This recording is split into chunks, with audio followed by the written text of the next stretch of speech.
Lately, may kunting changes ang pag-schedule ng post sa Facebook page, especially if you're using a PC or laptop in scheduling a post. Pero sa mga cellphone user ay okay lang, same pa rin ang way sa pag-schedule ng post. So, this video is the updated way on how to schedule post on Facebook page using desktop or laptop. But before we start, subscribe naman dyan.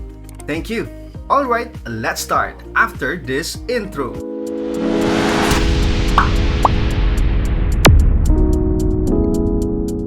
Alright, so sundan lamang ang step-by-step tutorial na ito. Punta ka na sa iyong Facebook account.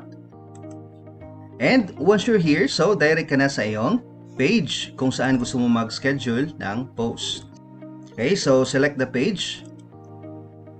Kung nandito ka na, so punta ka na sa iyong page timeline. So click mo ito guys. Hanapin mo ang Meta Business Suite. So ito yun guys. Click mo yan.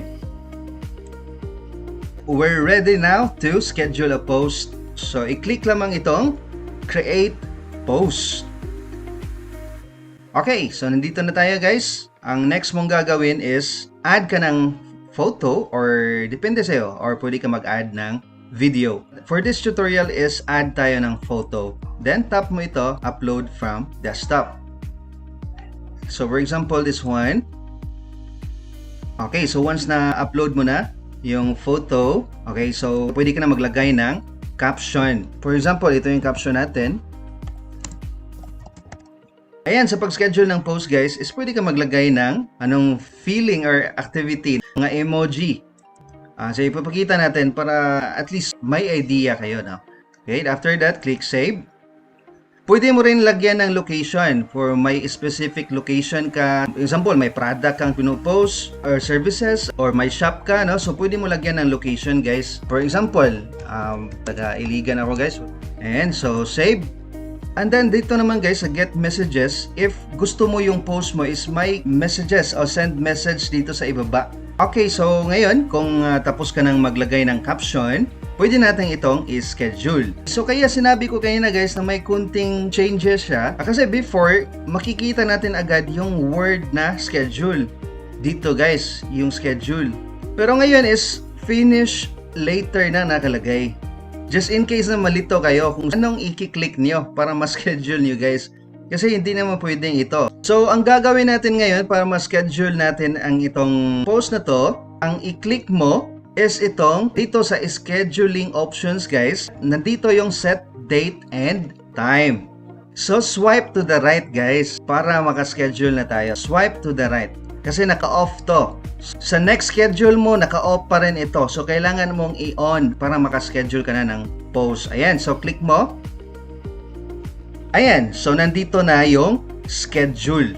So kanina is publish yun. Okay, na-change na kasi na-on na ito guys. Alright, kapag na-swipe to the right mo na ito or na-on mo na ito guys, huwag kalimutang i-scroll down, mag-scroll down ka at i-set up mo yung date. Okay, yung date kung kailan mo ito ipopost. For example, today is September 9. Example, bukas ko i-schedule. Example, 7:20 PM. At may isa-suggest din si Facebook dito guys kung anong active times ng page mo. Sa page ko is 8 PM or di kaya 7 PM yung active times. Alright, so once na set up mo na yung date at saka time, okay, so pwede mo nang i-click itong schedule. So, click na natin yan para ma-schedule na natin itong post. So after mo i-click yung schedule guys is may isa-suggest si Facebook guys na boost your post, no? Pag hindi mo ito i-boost, so wag mo itong i-click. Wag mo rin itong i-click. So X lang. Ayan, so as you can see guys is na-schedule na siya. September 10, Sunday. Okay, 7:20 PM.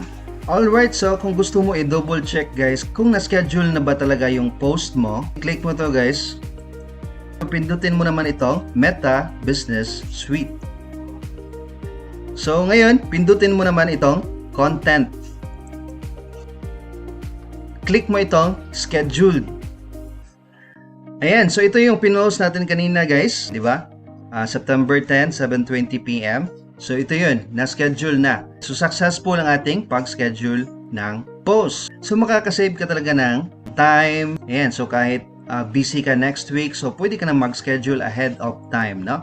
Para wala ka nang iisipin. May post ka nang na-prepare. Para kahit wala ka, may post pa rin yung page mo, yung business page mo. Ayan. So, ganyan ang power of scheduling a post. And that's all for today's video. If you want to learn more about Facebook page, panoorin mo ang iba ko pang video tutorials. Alright, thanks for watching guys. God bless and enjoy life!